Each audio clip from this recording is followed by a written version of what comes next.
Back for another Trail Talk Live with my good mate Ricky. Let's get him into the room. Looking good, mate. How's it going? Good, good yourself. Doing well. Look at that there over my shoulder. Oh, best show I ever had. Love it, love it. Looks well, looks really well. I'm really happy with that, man. I I've got can't the wait to hat. see it. I've got the hat on. I couldn't do full kit wanker, so this is the best I could do. This is the best I could bring myself to doing. But look, we're back for another week. You took last week off. You were sunning yourself off the coast of Ireland. Better weather than what I'm sitting in right now. So good to have you back. Before we get into the show, sponsors: XMiles, Tantrums, GOREWEAR. Thank you. Check them out. Links in bio, links in description if you're catching up on YouTube or Spotify. There's Chris joined the live. Good to see you, Chris. What is on the agenda today? We're going to talk a bit about training, about rehab, about injuries. We've got to cover the news. There's not much of it, but there's some interesting things to talk Mm. about. And yeah, a couple of other bits. So, as we always start off each week with our training update, and then we'll move into the injury stuff. How's it going? How's the wee calf? Yeah, so training is going well, or has been going well, right? As in, I'm I was away, so as you know, I was away in Bear Island last week. Bear Island is like a little island off the coast of Ireland down in Cork. What is And it with it's, you and bears? yeah, exactly. But this is Bere. Okay, this is a very friendly island, so it is. But it's beautiful down there, really, really nice. My wife's mum, my mother-in-law, is from the island. She's actually like born and raised on the An island. islander?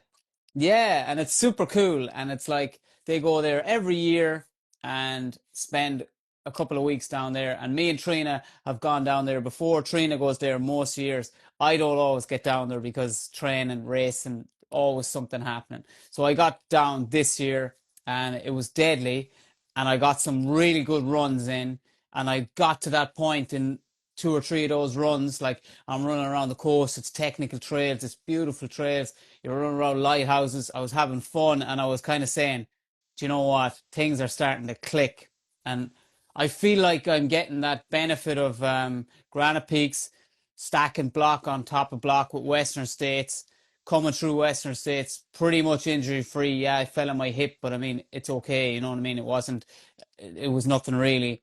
And I feel like my engine is very, very big and I was just waiting for my legs to catch up, and my legs seem to have just caught up at the right time. So that is really good, really happy with that. So then this weekend, just gone by, there was a race on in Sligo. I was going to go down to Sligo after work to meet up with Matty, a friend of mine that was racing on Sunday. I wanted to see him racing on Saturday. I wanted to see him race on Saturday. But when I got there, I said, I'm going to do a few loops. Blah de blah. I caught on to the back of the race and I said, I wonder how many people I can catch having the crack. And I was running by people and having fun, trying to catch people, and ended up having a fucking brilliant run, man. And it was savage crack and it was brilliant fun. And I got down and I finished the run. And then I said to Matty and the a lad that came second, I said, "Are you doing a cool down?" And they said, "Yeah." I said, "Right, I'm going to run one more loop and then I'll meet you for the cool down." Cool, right, sound. So I ran around doing the cool down, and then just as I was coming down this pretty technical kind of a trail, I met two hikers walking up the way. I just took a little side step in, nothing major, nothing anything. You know, I'm warmed up, everything's good, I'm feeling really good, and pop, I hear this pop, and I mean, it felt so weird, and it felt like somebody hit me with a stick on the back of the leg, like a good whip of a stick, if you know what I mean, like a Sally Rod kind of a whip, like. And I was like, oh, something's gone there. That's not good. That's not good. So look, I finished out the run. I met the two lads. I didn't really want to say anything because one of them is coming to the world champs with me, and I was thinking, right, say nothing, do the cool down with them, and be on my way. Did the cool down with them. It was grand. I ended up with like 27K for the day, and I hopped into the van. I got some ice, and by the time I got home, I couldn't walk. I literally couldn't walk, and I was thinking, I am in trouble here now. But I had physio booked One for the question. Sunday. Yeah. You couldn't walk. What are we spectrum of pain? You know, the physio always says to you, is it a 1 out of 10? Is it a 4 out of 10? What realm of pain are you Ah, going through here? I'm giving that a 7 out of 10. A A good solid seven? seven Oh, out of ten. Jesus. Yeah. That's a big Yeah. limp. Now, granted, I had ice on it for the whole drive home for like 45, 50 minutes of a drive home. I had ice on it. I actually got like my t-shirt, turned it into a bandana pretty much, tied it at both ends, filled it with ice and just wrapped it around my leg. I made like an ice bandana for my leg, and got home, and I couldn't walk. And I was thinking I couldn't really put weight on it. I was thinking I'm in trouble here. So I had physio booked for the Sunday anyway. I was going to get like a little bit done on my back and my hip just to get me realigned again from the fall I had in Western States. It's just something I was trying to keep on top of so that I could keep training. And I said, look, change the plan. Don't worry about the back. I heard a pop in my calf. I need you to fix that tomorrow. And she's like, That's it. Just fix yeah, it and I'll be on my way. yeah, And, thanks very much. Appreciate you. yeah. Yeah, and she says, "What do you think I am, a miracle worker?" She says, "Did you hear a pop?" And I said, "Yeah, I heard a pop." And she goes, "Pop means a tear, Ricky." And I says, "I'll see you tomorrow." And then that was it. I went into her then, and I got up the next morning, right? So got up the next morning, I had great sleep, had a great sleep. Got up the next morning. I went to bed early and everything. I was doing everything right. Ice, bed early. I was doing everything right. I woke up and I was like, okay, it's still very sore. Maybe like a 5 or a 6 out of 10. It's very sore. But the more I moved around the house, just I was walking around me in my bare feet. The more I walked around, it started to kind of free up. And I said to Trina, I said to my wife, I said, do you know what? I think I dodged it. And she's going, you can't even walk. And I said, I think I dodged it, and I was trying to like trick me head into Yep. thinking, Positive, yeah, positive mindset. It'll be grand. We'll just go to the yeah. physio. Physio will work a wee number on me and I'll get out and do 20K later. Yeah, and like long story short, right? Exactly what happened. But when I got down to physio, she made me do a few tests. Now my physio is class, right? My physio is there's no bullshit with her. She'll tell me straight up if it's good or bad or whatever it is. But she also knows me really well, and she knows that I'm going to come in with my leg hanging off, and I'm going to tell her, just fix me, just fix me. That's why I'm here. Just fix me. Out the door, and I'm gone, and I'm running, and no rest days, no days off, no this, no that. I'm not taking 6 weeks off. That I haven't time. Da da da. So I tell her. She makes me do a few tests, single leg calf raises on a slant board, do this, do that. Let's check this. She's saying, if you could do that and you're doing that and you're not falling down the ground, it's not tore. She says you wouldn't be able to do that if it was a bad tear. And Yeah. she just checked it out some more, did a bit of work on it. Says, look, she says, I definitely can't find a tear. It's a strain for sure, but it's not a tear. So she just says, she knows I'm not going to rest it, right? She knows that I'm going to do something and I'm not going to have a massive amount of manners, but I'm not stupid either, like, So, as and in, what does that mean? Like, you're not gonna you're gonna run on it, but you're not gonna overly strain it. Maybe you're gonna like dial back on the intensity, or what are we talking? exactly. It's like uh, suck it and see, right? It's like I'm going to start the run. I'm going to like see what it's like at this pace, maybe pick up the pace a little bit more, see what it's like at that pace. If it's a bit too sore at that, then I just back it off. And then if it gets really, really sore and I know that okay, I need to stop running, like, so I amn't like the stupidest person on the planet, but I always think that you have to try, and you can't just say, oh well, I need to take a rest day. That's great. That's great in the ideal world, and we'll probably get into this later on in the show, I think, because that's what we're going to be talking about a bit of. Well, But we're I mean, talking about it sometimes you, now. We're yeah, we're in it. We're in it. yeah. So like my whole thing is like, look, I like to think I'm hardy and I can handle a few things. And like, if someone says, "Oh, would you be sore running?" Look, if there was a day if someone said to me, "Oh, you need to take a few days off because you're sore or this, that, and the other," and would you be sore running and all this? And there's always something. There's always something niggling at you, or there's a pain somewhere. I'm not saying it's bad, but it's like you're training high volume, you're working hard. There's always something that could be right or wrong with you, and you just kind of like go with it. Because if you were waiting for that perfect day where something wasn't going to be hurting, and you wouldn't do a whole pile of running, like you'd be taking a hell of a lot of rest days, and I'm not a big fan of rest days. So what have you been prescribed by the physio? Do you have Nah. like anything to do on, because we were chatting about the slant board in the Trail Talk WhatsApp in the training and rehab group, and you were saying it's a like one of your go-tos. I've been a Mm, massive slant board user from, I think it was actually Seth James Demure, his YouTube channel. Years ago, he talked about the slant board, and I thought I'd get one of these. And honestly, like they're amazing for the calf. I found that they just moved the tightness. They freed the calf up enough that maybe it wasn't in the place where you maybe would be more prone to a tear. Like it spread it out a little bit more from the gastroc, maybe a little bit into the soleus. And I just find like maybe 2 by 2 minutes, 2 by a minute, something like that on the slant board every other day is just amazing. But you do some other stuff on it, right? yeah, I do. But also, what you have to remember is this morning when you were going to bed and you were saying night night, little Ricky, and I was saying it's morning time here, mate, and I Don't sent you a tell, picture. don't tell Yeah. people about the secret messages.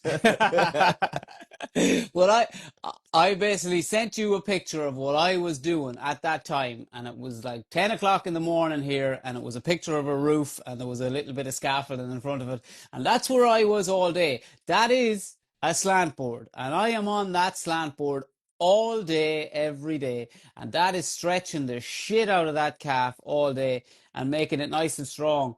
So I'm not saying there's no pain in it, and I'm not saying when I got home this evening that I ran the most beautiful pain-free run in the world. I did not. But at the same time, I threw on a max cushion pair of shoes, which was the Mafate 5 that I literally got today, and I ran in them, and there was a little bit of pain, as in almost like the calf was tight, and but not painful. Like not, I'm gonna say like a 2 out of 10 Ah, on the two. pain Let me. scale, You you barely know? even feel it. Two Yeah, out and of it's ten. like, That's just yeah, and like, saying, letting you know it's there. yeah, exactly. And sometimes that's what happens. Sometimes something can feel like a 7 out of 10 2 days ago. And then if you just do the like stretch it, ice it, maybe ibuprofen or something like that, a painkiller, when it happens, like 72 hours does a lot for an injury. It does a lot for an injury. If you just have a little bit of manners in those first 72 hours, get ice on it, get it up. I was on the couch all day after that, like on the couch the whole day. I never left the couch the whole day, and I was icing it. And I was putting heat into it. I was icing it. I was putting heat into it. I think ice and heat is brilliant, because the ice is cooling it down, getting the inflammation down, but then the heat is getting the blood flow back up and running again. So you're getting new blood in, old blood out. And I think that really speeds up the process as well. So I'm not saying I'm Wolverine, but stuff like that, I can kind of always, and as well, your brain, man, if you can tell your head that it's okay and everything's going to be okay, sometimes it will be okay. Your brain is very, very powerful. Like, Ricki Wynne being a positive thinker, who would have mm, said that? Clearly, the mindset is such an important part of it. Um, but like the calf strain and tears, it has to be the most common thing that us runners deal with. I've had, yeah. I can think of maybe 3 or 4 times in the past 15 years that I've had that. And it's usually come from maybe doing intensity whenever the calves are tight. Maybe going to intensity when I shouldn't have, surging when I shouldn't have. Maybe that's what you were doing. You were surging past those runners whenever the calf just was maybe not ready for it. But, oh, I'm going to beat them to this. I'm going to beat them to that tree. I'm going to pass them by the top of the hill. All of this type of stuff that happens. And it's like it's so important to recognize the triggers, Mm, but also the likes of the slant board and you being on the roof. Like that is just you doing rehab and prehab all of the time. Like whenever I started using the slant board years ago, like it's just out of view, but the slant board, it doesn't go away. It's always yeah, there. So like I'm just going past it and I know it's like the box for the step ups is here. The yoga mat is sitting. I need to see if I put stuff away, I'll not use it. I'll like forget it's even there. So I had the stuff sitting out so I know slant board's there. It's sitting at the angle. I think you were talking about 30 degrees. I just put it on max. Like I put it probably at 45 degrees, but I've got two. I'm actually going to bring one with me to Chamonix and leave it in Chamonix this week because I don't need two here. But like it's just important to be doing that mobility. And it since I started doing that, like I don't remember the last time I had a calf tear or a strain like that. It's years and years ago. yeah. And same, like that was very, like I've, nothing like that has ever happened to my calves before. You know, I never had that like sensation what I got, which is probably what gave me a hop more than anything because I never felt that in my calf before. Because normally my calves are pretty much bulletproof. Yeah, they get tight and they get sore, but this was a little bit different. But the slant board, it has to be the most basic piece of kit you could get. Like you can make one of these. You can make one of these out of a bit of plywood. It'd take you 5 minutes to make it. You don't have to be fancy. You don't have to do anything. You can make one. It And wouldn't take me 5 minutes, mate. I mean, I don't even have a hammer. okay, well, you could buy one, okay, but but they are like, as in, so like for the calves especially, right? You just flip it around, you stand up on it. You don't need to do anything. You just need to put your foot on it, and it will do the stretching for you. And then you can add a few calf raises into that. You can do single leg, you can do double leg. Very, very basic, but very, very good. And then also on the flip side, facing her down the way, I had a meniscus tear, I think 5 years ago. I fell, smacked my knee into a rock, made shit of my knee, but I also tore my meniscus. Now, again, right, different types of tears, different types of injuries. The type of tear I had, I was told I may need surgery. Was told, yeah, you need surgery for that. Surgery was going to cost 2.5 grand. I didn't have 2.5 grand to pay for that, and I didn't want to get surgery. I didn't like the idea of somebody opening me up because then I'm taking something out or putting something in, and I was thinking, is there no way I can fix this? You know. And again, I went back to my physio, and she was saying maybe you could try this, maybe you could try that, and she said get the slant board, try this. If it doesn't work, it doesn't work, but it will cost you nothing, only a bit of time, right? So I hammered out squats on that. I was bouncing out squats all day. I was going to work. I was bouncing out squats at work. I was doing single leg. Man, I have not got the surgery and I have not had pain in my knee since. Do you know what I mean? Like in 5 years, I haven't had pain in that knee. And I never ever think about it. But every now and again, I just jump back up on that slant board, bounce out a couple of squats here and there. But like I said, I'm doing that every day at work as well. And that's like bulletproof in my knees for me. So the slant board, you got to get one. Good comment actually from Troy in the chat, and I was thinking about this myself. Like, if you don't have a slant board, you can't buy one, and you don't want to drop 30 quid on Amazon to buy one. You can actually just put a piece of wood on a step. Like that's Yeah, what I did here before my stuff arrived into the new house. We had a few pieces of wood lying around that they're actually the shelves, spare shelves from inside some of the cupboards, and I just put one up on the step on one of the bottom steps of the house, and was doing able to do some calf stretches there because yeah, like I get super tight calves, especially on returning to running. Like whenever you've been, and obviously I've had three setbacks in the past 9 months, so I'm yeah, very used to getting back to running and the aches, and those aches are all around the calves. The calves are the workhorse and for runners in the muscle group. So, like I'm forever doing these calf stretches now. But yeah, you can improvise very easily. It's very simple to do. yeah. And a thing about the calf, like the calf is not load bearing. Like our calves are not massive, you know, they're not like this huge, humongous muscle like what we have in our quads and what we have in our hamstrings. They are just for propulsion. That's what they're for, like, you know. So they're like for just that sending us off. That's what they're for. So they're always lean and mean, and that's why they do get tight very easy, and that's why they are susceptible for to strain and tear and stuff like that. So yeah, the calves for us as runners, we have to look after our calves. Well, speaking of tight calves, mine are about to get tight again because the return to running started yesterday after another 2.5 week setback. It's like a day, what is a day? 2 days off, 3 weeks Mm. out again. So maybe my body hasn't totally forgot in 2.5 weeks that I'm a runner. Went out yesterday. For those that don't remember, fell 2.5 weeks ago, broke a rib. Do you remember we were talking about it and you said that the rib is sore, and then just like that, it's not sore? It's Yeah. exactly what happened. So I couldn't lean on my right hand side. I couldn't do nothing. I was kind of strategically taking naproxen, which is a fairly strong painkiller. Just one a day, just to take the edge off it. Not every day as well. Maybe days I was doing workouts on the bike. I wasn't aggravating it, but just maybe took the edge off. But just Saturday passed, I I was able to. I turned around onto my right hand side. I was like, oh, that just feels totally different. Like, Yeah. so I spoke to my doctor ChatGPT, and basically that is a cue that the inflammation has disappeared, and you're Yeah. now just dealing with, whatever the break is or whatever the cartilage damage was. So that's why it went from like an 8 out of 10 at times to, I don't know, like a 4.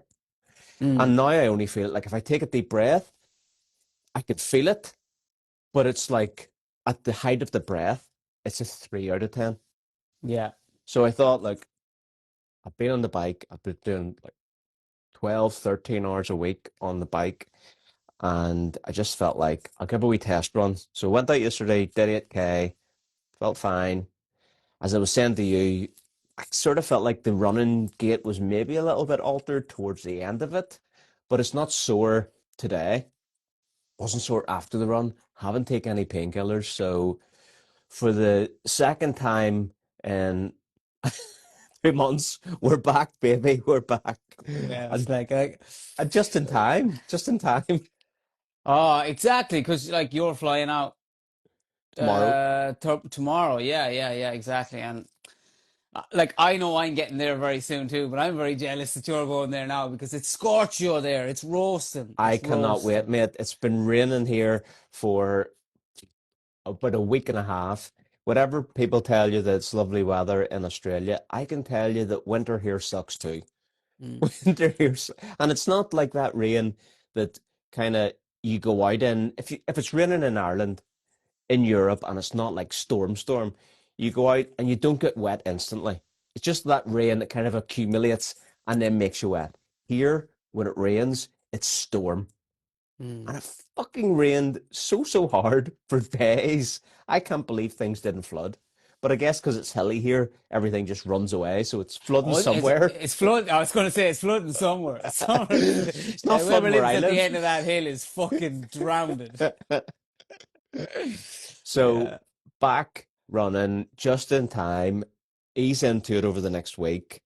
But what I do Oh, want to say is like the bike has been a godsend. Like just going back to it was basically just over a year ago, hurt my foot, got the PRP in the foot in November, and then did a full training block on the bike.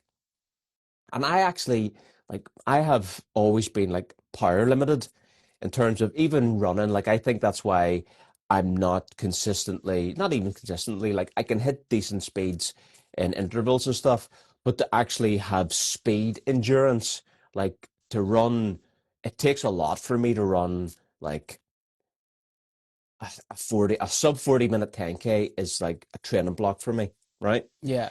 So it doesn't come naturally to me, and I think it's always to do with like power. but I've always had great endurance. Like I could run like a 5 minute K for forever. Like my everyday pace is good. So what I've done on the bike is focused on uh, improving power, a bit like how you might do in the gym as well. So I did the training block at November, December, January, did a full training block on the bike, and I saw like a 6 point improvement on my FTP, which I thought, okay, that's decent, but the FTP is still quite low. But going like if you stack weeks and months on end, I've then done another kind of mini training block over the past few months. And what's kind of blew me away, like not coached anymore. So I've been programming my own training. And instead of that, where you might say to a coach, I want to focus on this. Like what are the key things I need to like work on to achieve this? I've been using like ChatGPT for those questions. And so what it's meant is I think a coach always tries to make sure you don't get injured.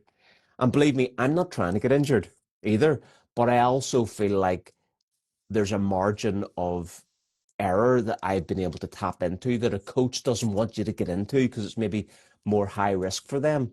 But I know Yeah. myself. I know how to think about, pushing when it's time to push and holding back when it's not. And in the past month, I've improved my FTP by 3% by doing 2 sessions a week and just been able to like fine tune all of the aspects, the cadence, the power, the incline, the interval time. I have to tell you, my ass is sore from sitting on the bike. It's sitting beside me here, but like 12, 13 hours a week, focusing on one thing, and that isn't to increase power. Mm. Someone's taking a piss out of me for the way I'm saying power. I'm Irish, for God's sake. Hear What me. is par? What is par? So Yeah. like you and I both, we look for a silver lining. We try to be positive about whatever it is because positivity is a power. It's a superpower. And Yeah, but like that's what I've gained from this. yeah, but but that is like the bike. There's a lot to be said for the bike. Like even like I was running with Matty yesterday, so Matty's a really good like uphill runner, like super strong uphill runner. There's not a lot to him. He's tall, but Matty wouldn't be massive on the volume side of running, but he spends so much time on the bike. And man, that kid can run so fast uphill. I'm talking like VK kind of stuff, like, or uphill, downhill. He's very strong on the climbs. Like, and that's all down to his time spent on the bike because he's doing it year in, year out. Whereas, and I remember the first time I was watching him and I was going, he doesn't run that much. Like he's really good, but he doesn't run that much. But then I went and I looked at his biking on Strava, and I was like, here he's doing a serious amount of cycling. He was spending hours and hours a week cycling, and then just topping up his running, and it's paid off for him. And like for me, I always said I'd love to be able to do that, but you need time. You need more time to be able to put into the bike, which is what you've done. You've got the time that you can't run anymore, you've put it all into the bike now, and again, it's paying off, like, and it's keeping you from losing your mind as well, like, because if you're injured and if I'm injured and we can't train and there's no outlet, we are not nice people to be around, eh? Yeah. Look, I was chatting with Tom Jolie yesterday and I was just saying like if I don't do the run, do the bike, whatever, I really like I hate myself. I know it Mm. sounds like a strong thing, but I would be in a bad mood, like kind of a negative mood. It's not a healthy space, but it is what it is. I think all you like the best you can do sometimes is just recognize it. Um, so like it's so important to be able to jump on and get that endurance fix and feel like you're working towards something. And regardless of like my volume of running will be way down this year, like way down. But I think like I use Ruby rather than Zwift because it's more virtual reality than cartoony. And I've done 120 hours in Ruvi this year. Mm. So like that's 120 hours of base building, of power building, like of making me stronger. And I know that I just need to get through the back to running niggles. Like my legs feel strong. Like whenever I run, they feel strong. Just a few weeks ago, whenever I was out running with the lads here, like I feel good when I'm running. So I just need to ease back into it and I'll be good to go. So Yeah, like I know you've had setbacks. I know you have, right? Because like you know what I mean. I've seen you have them, and I'm like, oh man, he's after doing this, and he's out of action again. But at the same time, you came back from the PRP. still PRP, but not even that. It was after Australia. So after Australia, you Oh, did the Western ankles. States one. Yeah, so the ankle, you did that one. You came back and like Western States was pretty much a test for that. But let's say we come back from Western States and you're straight in and you were running 50K with the lads, you were running 60K with the lads, 2 big days, you know what I mean? For someone that hasn't run a whole pile of like volume miles in running to go out and be able to run 50, 60K back to back kind of days, long days with those lads, like that means that the bike has done its job. The bike has got your endurance up. Yeah, okay, your calves might be a bit tight and your feet might be a bit sore after those runs or something like that. But I mean, that's just your body getting used to running again, and as long as you have manners, adding that sort of like volume back up nice and steadily, you'll be back right as rain. The only fucking thing is no more, please. No more. No, no, no more. Like the thing that kind of slightly worries me, and I didn't even think about it until like yesterday, the day before, the foot that I tripped on, which broke the rib, is the foot with the that had the sprained ankle. Mm. So I'm wondering, is there a connection there? Because there was a post in the Trail Talk WhatsApp group in the Training Rehab again, and I think the stat was you're like 3 times more likely to re-injure if you've had a sprain because like it does take like 3 to 4 months to recover properly and for the ligament to fully form again after you've torn it. And that's what the physio had said to me. And like I do feel like even after yesterday, I feel like the ankle a little bit stiffer just because it hadn't been going through those movements. So I need to take it easy. The plan once I get to Chamonix in a couple of days is for the first week, maybe some of those I'm gonna do some runs in the valley, but I'm gonna do some vert runs but then maybe get the gondola down. I don't want to Yeah. just slam coming downhill every day because you know yourself in Chamonix, it'll be without even trying, you'll do 5,000 meters in a week, and that's 5,000 meters of descending on the quads with the ankle, the that's probably like 3 or 4 hours worth of potential downhill tripping. I'm okay if I trip going uphill, you know what I mean? Hands on the ground, on you go. If you trip coming downhill, you could roll an ankle, you could smash a rib that's already delicate. So just need to play it easy for a week, and Yeah. that's good for the calves as well. Yeah, exactly. And it's like you said, it's like those tendons and ligaments are not ready for that descending just yet. And also, like anyone that hasn't been to Chamonix, I mean, it's very, very easy. You get carried away and you will have 5,000 meters of climbing done in like 4 days. No problem. Because no matter where you go in Chamonix, you have to go up. It's straight up, and that means it's straight down. It's straight down. So whatever you do going up, you got to do coming down. So I definitely think it's a good idea to get the gondola down. It's going to cost you, but it's in the long run, it'll be better for you. Uh, About 20 quid a run, it's gonna cost yeah, me. that's why I don't do it. That's why that's why I'm going. I ain't paying €20. I to I've run done up it here and nobody once. gave me a penny. Yeah, I've done it. I've only ever done it once, and yeah. yeah, but you gotta. I'm too tight. I'm too tight. Like, I'm investing in myself. yeah. Sometimes you have to. Sometimes you have to. But that was an interesting one you said about your ankle, like that. It maybe it's there's a bit of instability in that as well, and when my physio was looking at my two legs yesterday, and she was asking me to do a single leg calf raise on my good leg, do a single leg calf raise on my bad, on the one that I felt the pop in.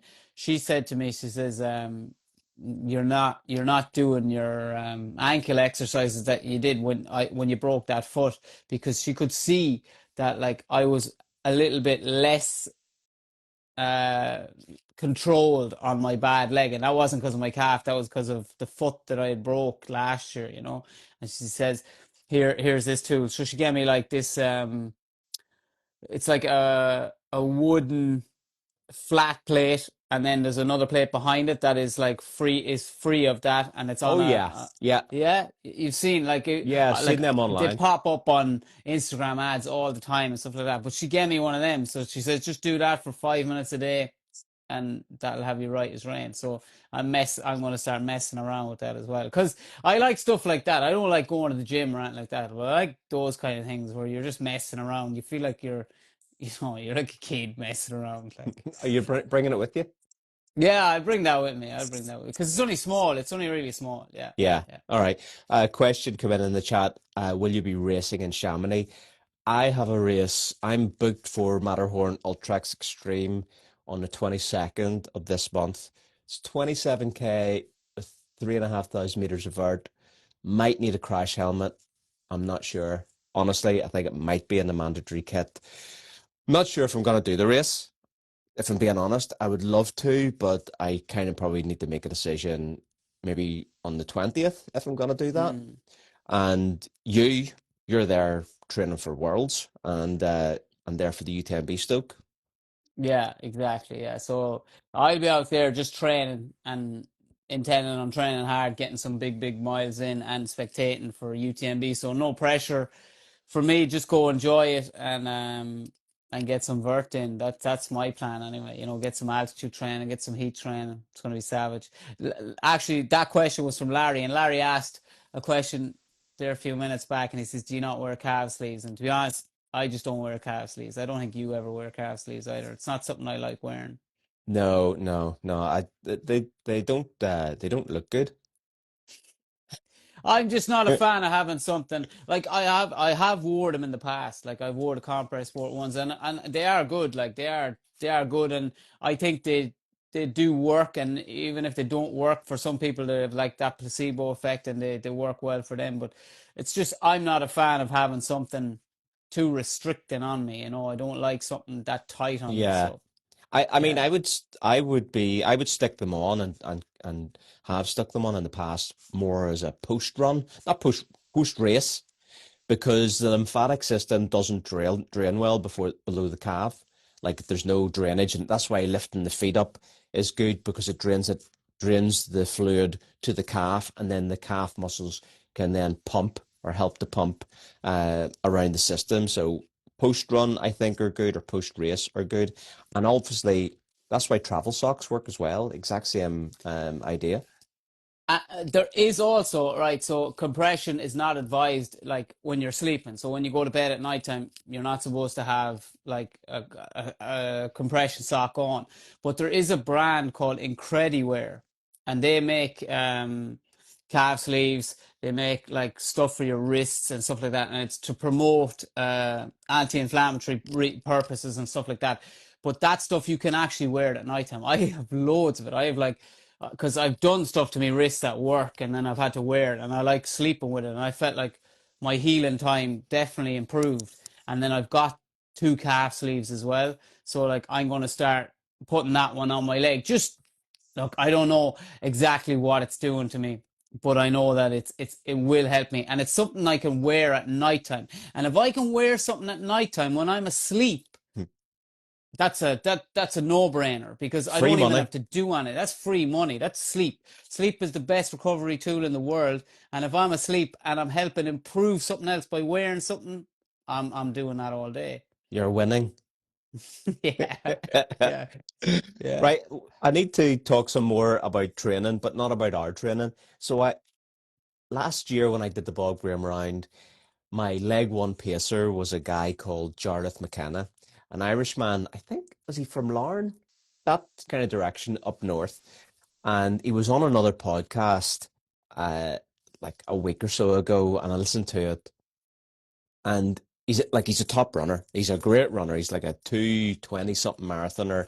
He was just third at Lakeland Lakeland 50, and or maybe was it the 100? I think it was maybe Lakeland 100 actually. But anyway, look, do you remember we talk about like people are putting all of their energy into these one percenters, into this shite that they should just go and get a good night's sleep, go and eat some good food, go and do the volume, go and do the intensity, do the things that matter, like be positive, do the mobility, and think about things. Yeah. Nothing more obvious than this in Jarlath's interview. They were asking him questions about his training and his specificity, and he was like, "Nah, don't do any of that. I kind of just do marathon kind of training. I like pyramid sessions. Um, yeah, go out and maybe do like 30, 40 mile long runs. Don't He lives in Newcastle upon Tyne. Doesn't really get on the trails that much. It's a bit of a drive to get to the Lake District, but I'd like to get over for maybe a recce or two. Just do most of my training on the roads and all, just super chill. And I'm like, you know what? Jarlath has the engine. Yeah. Do you know what I Yeah. mean? That is the 95, 99, whatever. It's a 90 something percent. So like people need to do what matters. Just do the training. Don't think that the shoes and the beet juice and the flipping bicarb is gonna shave 20 minutes off your marathon marathon PB.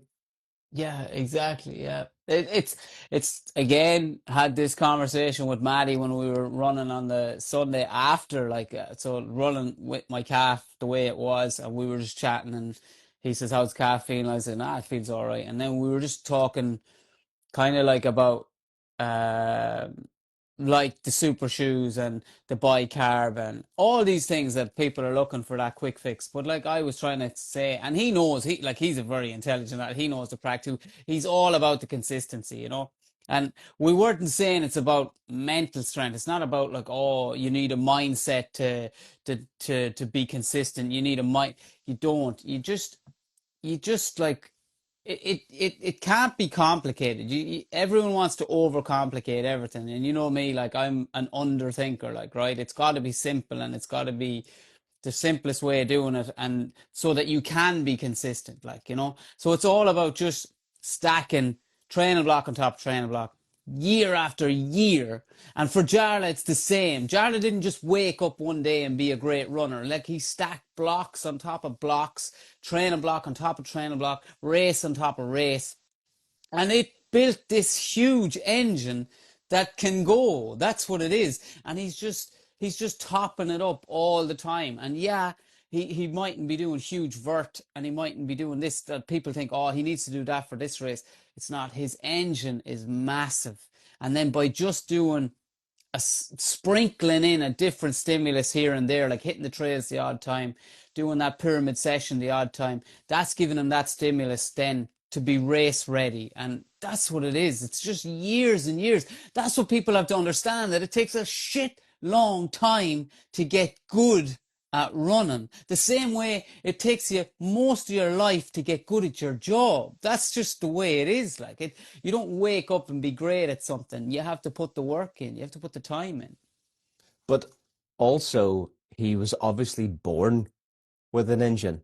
He was born with something that was trainable, and then you put the work on top of the chassis, and that's where it's got him to where he is now. Like, consistency isn't going to make me beat you.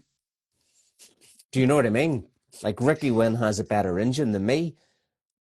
I train like I do. I can sometimes do more hours in the week than you, but you're Mm. faster than me, so you end up doing more miles. You end up doing more But vert. You can uh, handle more than me.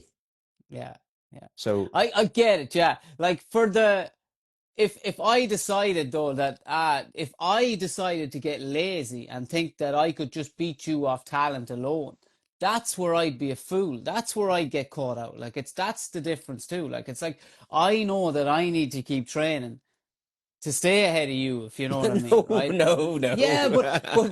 but like you can get better, you can improve, but so can I. So can I. Yes. And you're willing to put the work in so that you get better. But I'm also willing to put the work in to get better. But I'm talking about the people that aren't willing to put the work in. You know, they're kind of hoping that, oh, maybe I've done enough I'll and buy I these don't shoes really. instead. Yeah, you know, that's the difference. Like, you know, if you want to be better, like, it's in yourself improve, you have to put the work in. Like, Yeah. Look, speaking of shoes, launched something cool on the channel this week. It just went live, what, maybe 3, 4 hours ago or something. So Trail Talk reviews. We're starting to do reviews on the channel. We launched the Rocker by Satisfy review today. You can buy that shoe from the 14th. So the embargo actually lifted on content from today. So the review went out. I recorded it with Patrick Stangby, who is the creative director of Portal, the apparel brand.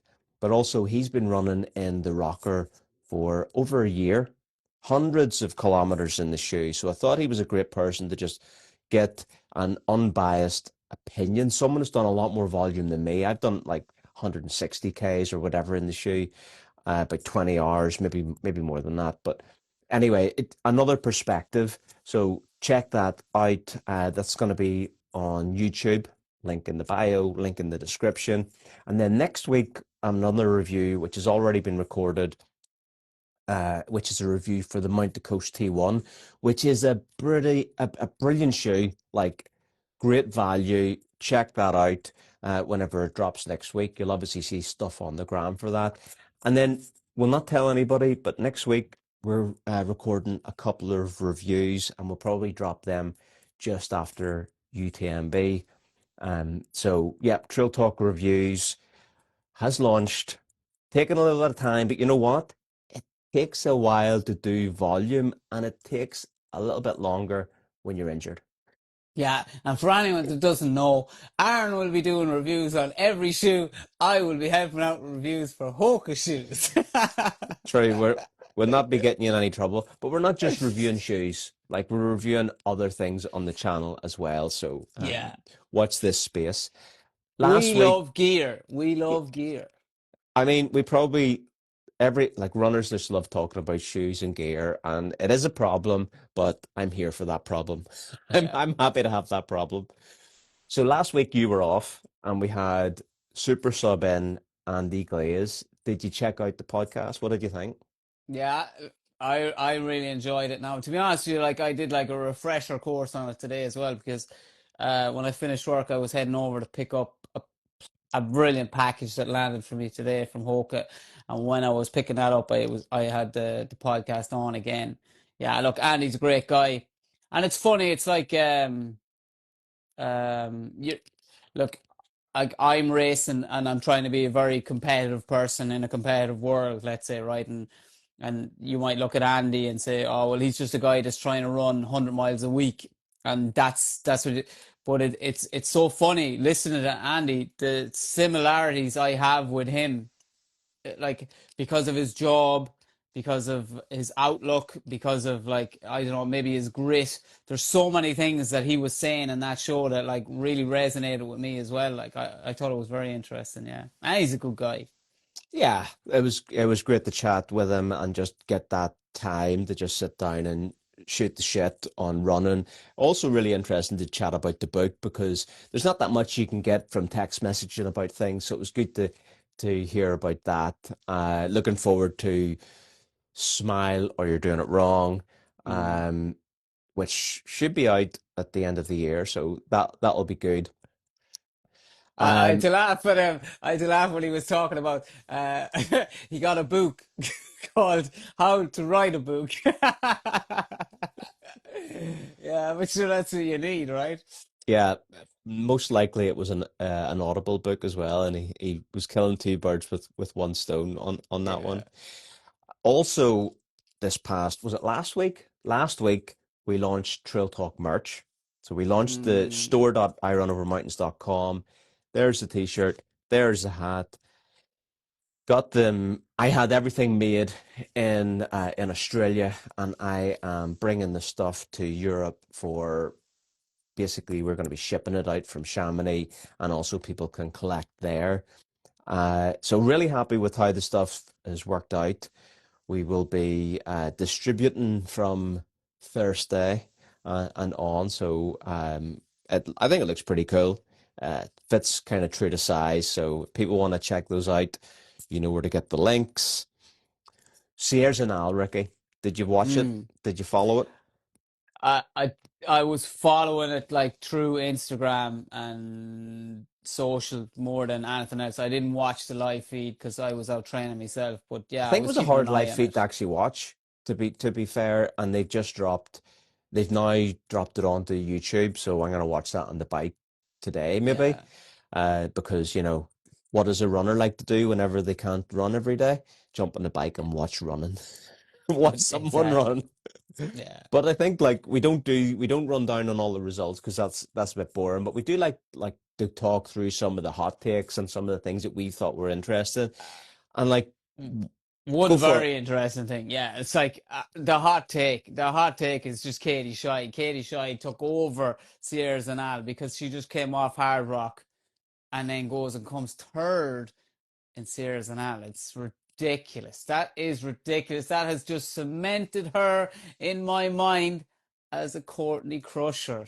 She would crush Courtney, I think. She is on fire. That's ridiculous. I don't give a shit when anyone says that's ridiculous. For her to be able to do that is ridiculous. And she ran a half marathon last weekend as well, like the weekend before, and ran a fast half marathon.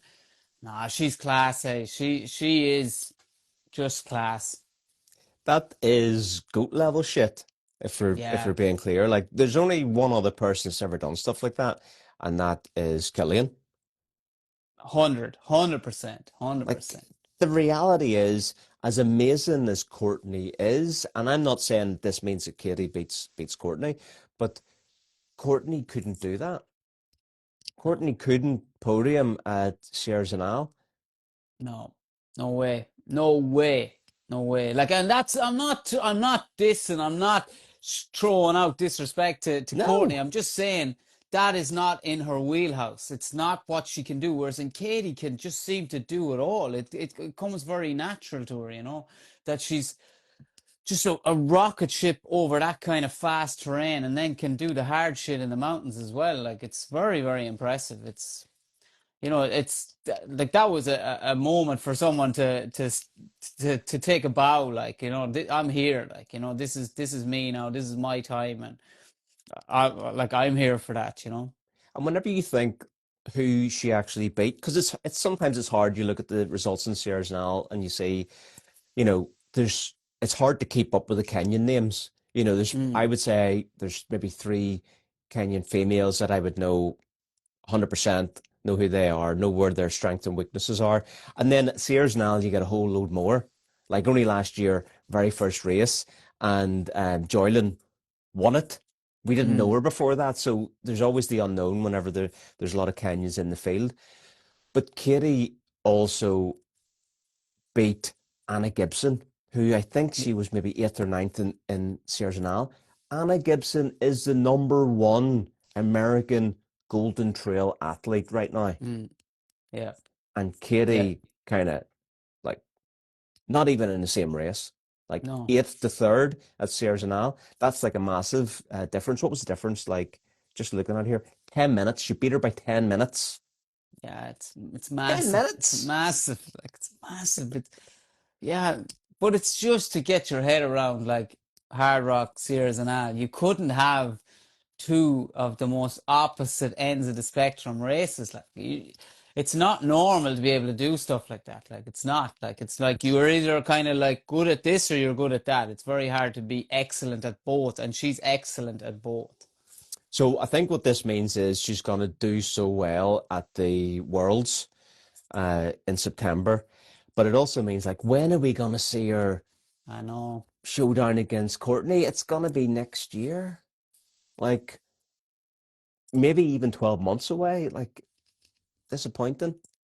Yeah, I know. Like, look, I'm because I'm super excited to see her at the Worlds because I'll get to see her and I'll get to see what she can do, in that field. So I'm excited for that. But obviously, as a fan of the sport, I want to see the showdown. Like that's what I want to see. Like if you think about um Courtney at U10B this year, I think Courtney's going to run an hour quicker than her PR on the course. So that's gonna then stoke the fire again from the Courtney side. Katie's had this incredible year. Courtney's gonna come back and go, look, I've just thrown down this time. Let's fucking go. But then Mm, it could be a year away before we see them face off against each other. So yeah. Anyway, we can't run around the houses too much more yeah, on Katie. Couple other things that I want to say. Maud Matisse, great to see her back. She finished fourth, I think. Great result for her. Great that like last year she wasn't able to make the start line. Like she's a champion at that race. She was course record holder. I don't think she is anymore, but like great to see Maud back. And then maybe on the men's side, Francesco Pupi finished top yeah, 10. tent, yeah, Yeah, tent, yeah, yeah, in his build to CCC. That's impressive. Like he's been pushing like the vert. Katie is able to do was able to double down on the speed stuff. Francesco's doing this in a build up for CCC, so he's essentially in taper period or getting into taper period, thinking about I changes in would say volume. getting into taper period, as in like he's at the higher end of his training block, and I mean he's got to be tired and he's got to be fatigued, and he's got a lot of running in his legs. So to do that again, it's another very impressive race on top of an impressive season for Francesco. Francesco is kind of like the golden boy at the minute. Like everything he touches, he seems to do really well in it. And I wouldn't be surprised if he was hoping to do a little bit better because he's not short on confidence this year, that's for sure. Anything more in Sierras and Al before we move on to the next part?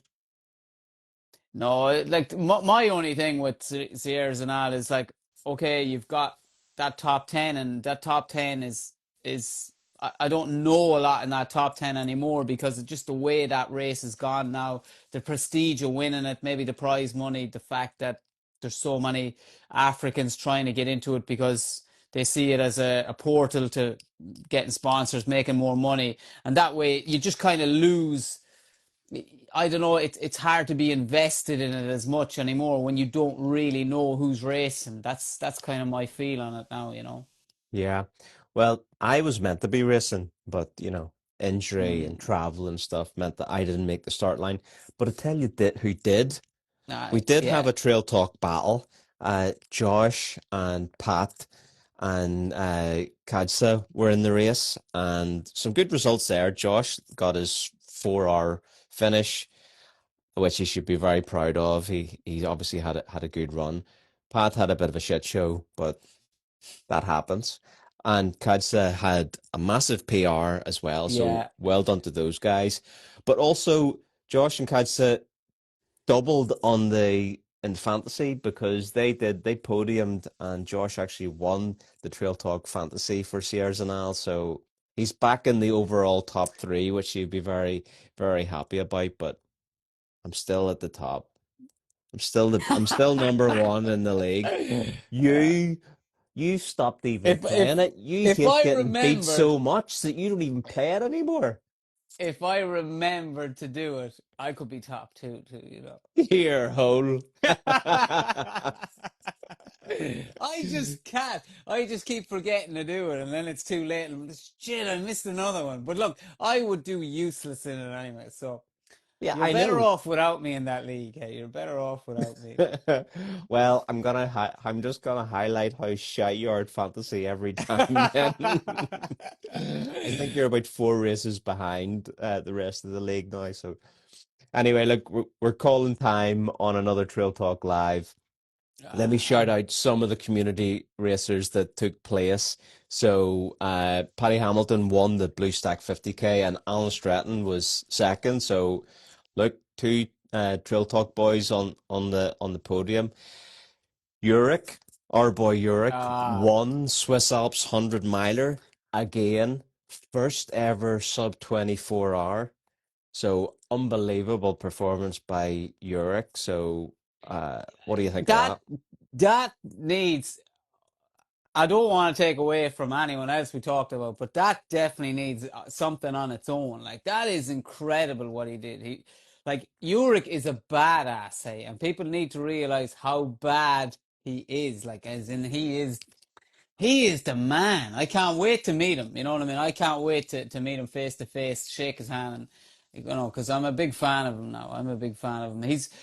He gets results. He puts in the work and he gets results. He's very impressive. Oh, if you look at his ITRA page and look at his results, like he's an assassin. He Yeah. does so well. And like I remember whenever we met in person, it was at Swiss Alps 2023, and we knew each other, I think from Instagram in the months leading up to it, because he was doing the race, I was doing the race, I was probably posting stuff, so we connected that way.